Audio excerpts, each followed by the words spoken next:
Lalbagh DC অফিসের সামনে অবস্থান নিয়ে বিক্ষোভ করছেন হকাররা। হকার্স ইউনিয়নের ব্যানারে উচ্ছেদ অভিযান বন্ধ সহ 10 দফা দাবি জানায় তারা।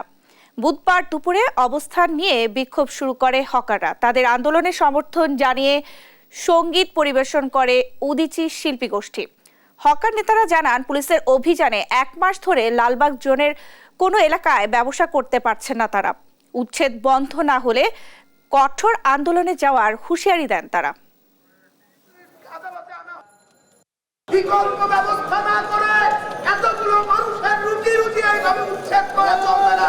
কর্মসংস্থানের ব্যবস্থা আমরা নিজেরা করেছি, নিজেদের কর্মসংস্থানের